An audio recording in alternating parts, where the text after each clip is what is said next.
Okay, so welcome back. This is video number 3, and we're going to dive straight in and we're going to talk about creating a connection. So you kind of got a sneak peek preview of a little bit about trying to create a connection in the previous video. But before we write out your email autoresponder and of course jump into the technical setup, you really need to understand people's problems, what they face, and what the solutions are. So what I'm going to do in this particular video is to help you figure that out and help you solidify what that really looks like. Because the reality is that before you can even do that, you need to do a bit of research, kind of demographic research, or in other words, what does somebody look like? What does your prospect look like? And understand what somebody's typical day looks like. Now, you might be wondering, why would I ever want to know that kind of detail? That's actually very crucial, because if you understand what happens in their day to day, you will understand their frustrations, you will understand their happiness, you'll understand their problems, and you'll understand how to create a connection with them to go beyond just, okay, you're behind the scenes, you're behind the computer kind of thing. You'll create a connection, even though you're worlds apart or countries apart. You will create a connection that will click. And that's the end goal of this particular video. That should be the end goal of your list. So my question to you is, does your prospect within your niche lean heavily towards male or towards female? Or does it equally move towards both male and female? So in other words, in order for it to lean just towards female, is if, let's say, for example, that niche is 90% female, or even 95% female, or even 75%. But even 75%, you're kind of moving towards that 50% so that it's both male and female. But if it's heavily towards males or heavily towards females, 80% above or 90% or above, then you want to jot that down. The next question is, what is your product or service or affiliate program trying to solve? So let's pick a niche. For example, survival niche. That niche tends to lean more towards males. And if you think about it, why would they be interested in survival? Well, natural disasters like earthquakes, tornadoes, and all of that can happen. The best thing to do is be prepared. So a lot of times, whoever the breadwinner is, male or female, but this just happens to lean towards males more heavily, they think about what could happen in those situations. Is my family prepared? Or am I prepared enough to help my family in these dire situations? So if you have a product in that case, then you could essentially build a lead magnet or an email autoresponder series that touches on those pains, those fears, the ones that keep them up at night, knowing whether or not their family is going to be safe in these natural disasters. It doesn't matter if you're selling a product or service or an affiliate program. The whole goal of every single one of these items is to build a relationship first. Then you can sell your product, then you can sell your service, and then of course, then you can sell your affiliate program. So oftentimes you'll find that the best converting email autoresponder series, they tend to build a relationship first rather than selling first. A lot of times if you sell first, you'll actually scare people off or piss people off, and they'll simply go to your competitor. So if you think about these things and what essentially keeps them up at night, jot that down right now. In fact, pause this video and jot that down so that you have a better understanding of what you could potentially talk about in your email autoresponder series. And while yes, it does seem a little bit basic, and while you may have heard this over and over again, and you might be thinking, yeah, whatever, let's get on with it. Really, trust me, this is actually very, very important.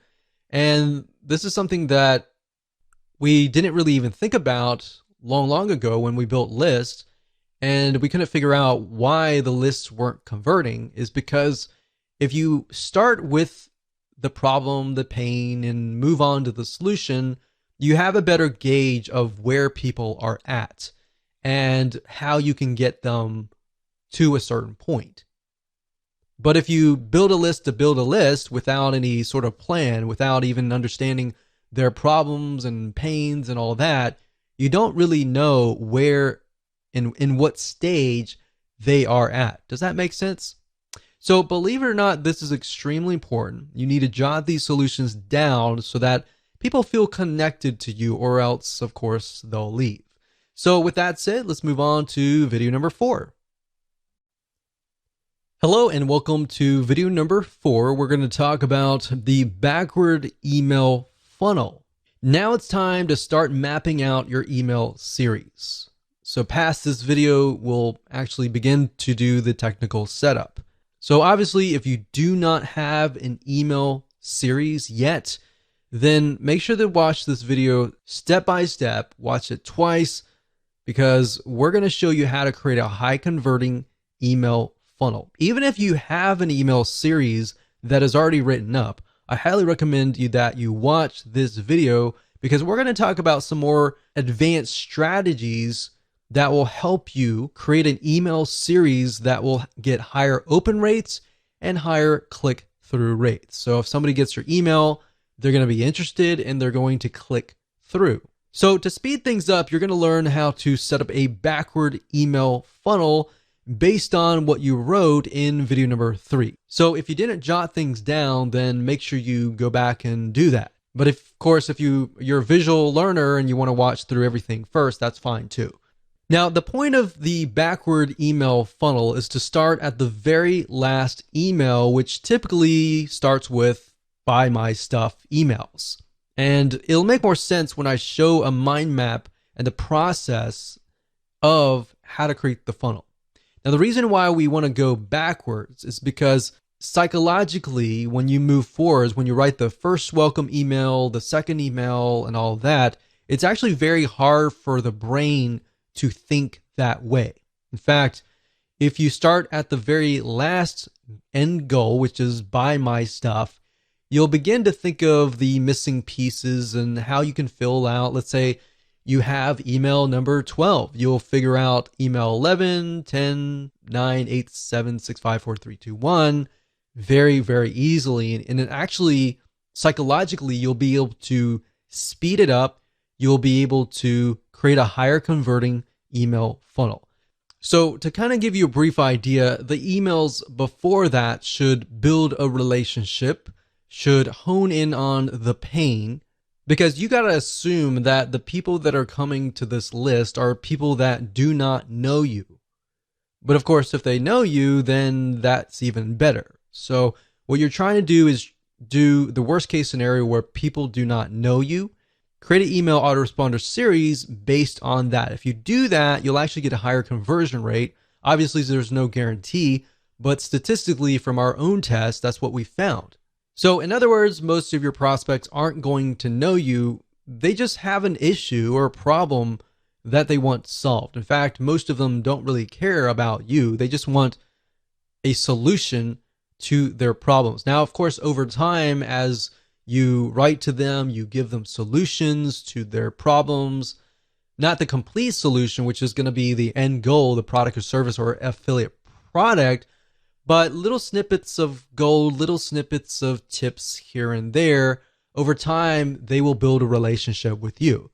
To make more sense, what I'm going to do now is break things down via a mind mapping software. So let's go ahead and do that right now. Okay, so now we are at Lucidchart, which is a flowchart system. Now, you don't need to use them. You can use anything that you would like to use. You can even use a piece of paper. The point being is that a lot of people, they tend to start with the welcome email, or they immediately go into "buy my stuff." And if you think about it from your own standpoint, if you're interested, but you're not really interested in any specific product, but you are interested in maybe solving your problem. I mean, who likes to go to car dealerships and have somebody hound over you to say "buy, buy, buy, buy," right? most of us, unless we've done our own research before and we're there to buy, we're not ready, right? So that's why I say start at the very end. Start where you want to get people to buy your stuff and then move backwards. So if this is your, let's say, 6th email or even 12th email, doesn't matter. You just want to start at the very end. And then what we want to do is we want to move backwards. So we're going to move from here all the way back over here. So buy my stuff email back over here. Now you might be thinking, well, what exactly does that look like? So let's take, for example, the example that we talked about earlier about the survival product. So let's say, for example, that we are selling survival kits, maybe meal kits. So what is related to meal kits? So if you think about it, when you have an earthquake or you have a tornado and all the power grid has essentially been disabled and you don't have access to a microwave or anything like that, then how do you survive? So what kind of content could you essentially provide? So if we open up our little nifty notepad here, we could just start brainstorming survival meal kits. Maybe the top 10 ways to create your own survival meals.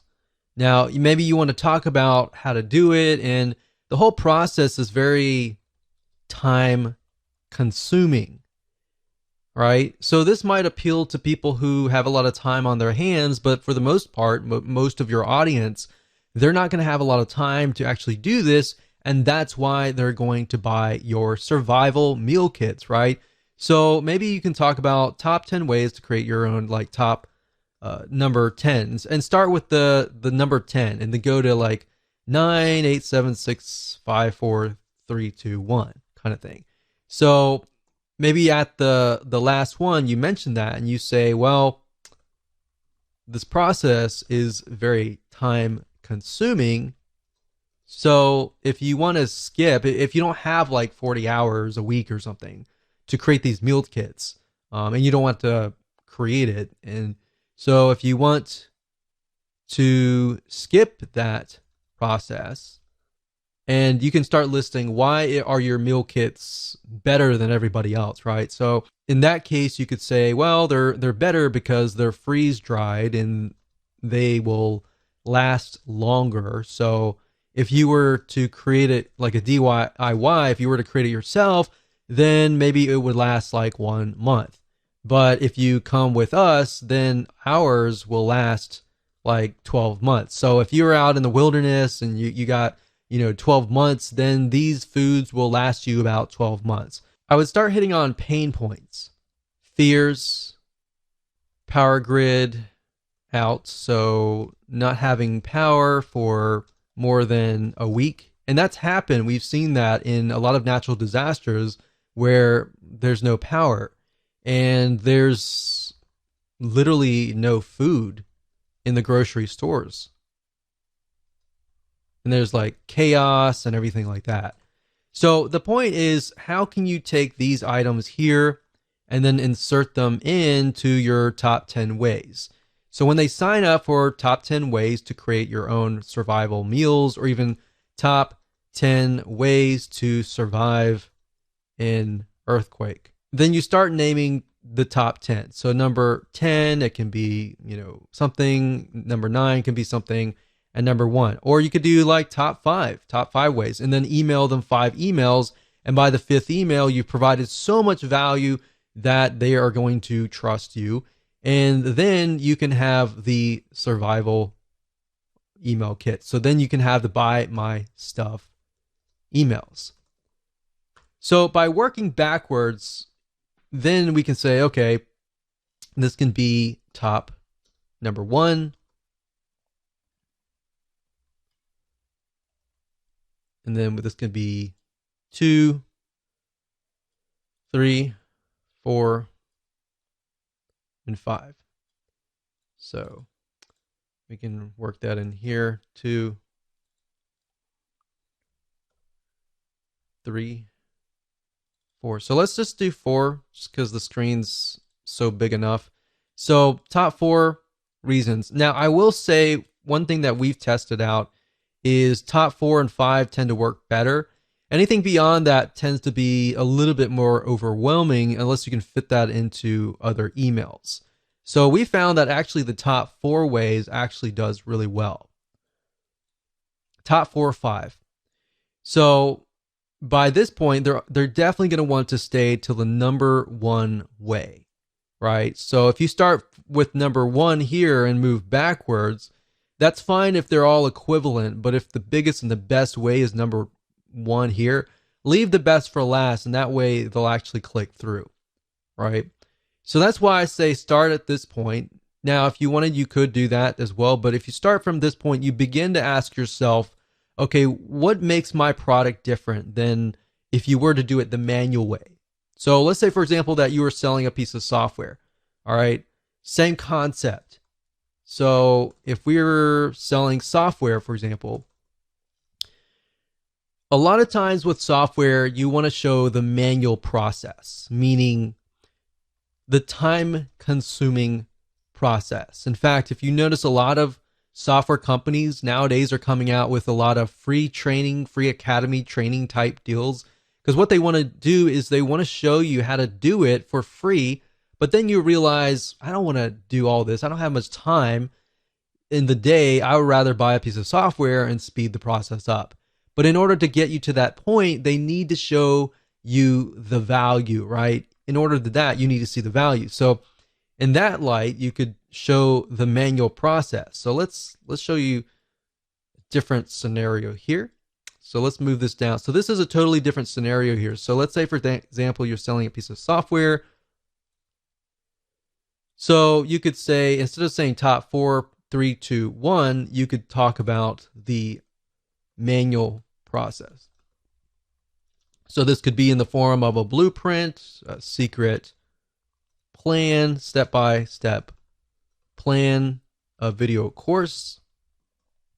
And then you talk about it every single email. Maybe you send them to a 5-minute video, which, by the way, if you do videos, make sure that your videos are short and sweet, especially if they are kind of lead magnet type videos. It's fine if it's a video course that they just purchased, like this one right here, but keep in mind that they have a short attention span. So if you do this, maybe the first thing would be, if this is a blueprint, what I would do is I would do a PDF, like a PDF blueprint.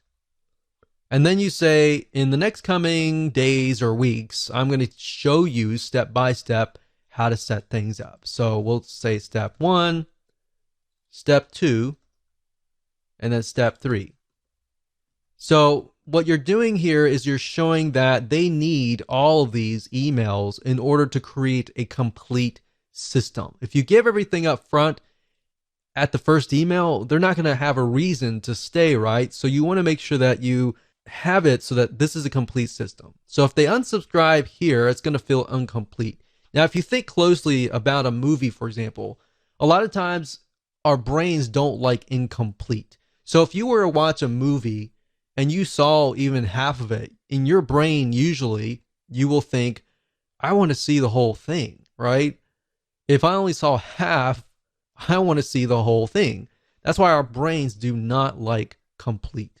So that's what I'm showing you here. Now, in practical sense, what does that look like? Now, if you start out, welcome to, let's say, survival meal kits. So the first email will be a welcome email. Now, you want to make sure that you connect the emails. So at the end of the first email, and you talk about the top 4 reason or whatever that looks like, then you want to connect that somehow to the top number 3 in that first email. So you want to say something like, P.S. I'm going to send you an email tomorrow or the day after tomorrow or whatever on top number 3. The second email is going to be, all right, so we talked about this in the first email. Let's talk about top point number 3. And then of course, you in the PS, you're going to say, I'm going to send you an email in 2 days for top number point number 4. So actually that's 4332, not 4. So that's 2. So I don't really need to go on, but the point is you need to connect them. So now that the arrows are going this way, we can actually move the arrows back.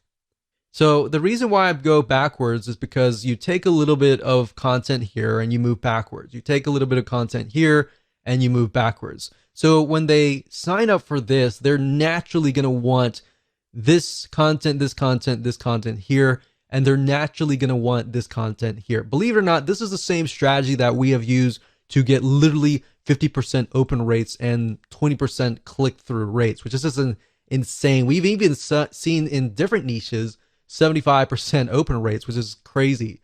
So as long as you understand this process and you follow along with the backward funnel and you write these emails in this way, connect to the right person and talk directly to them, you'll actually get a better conversion rate.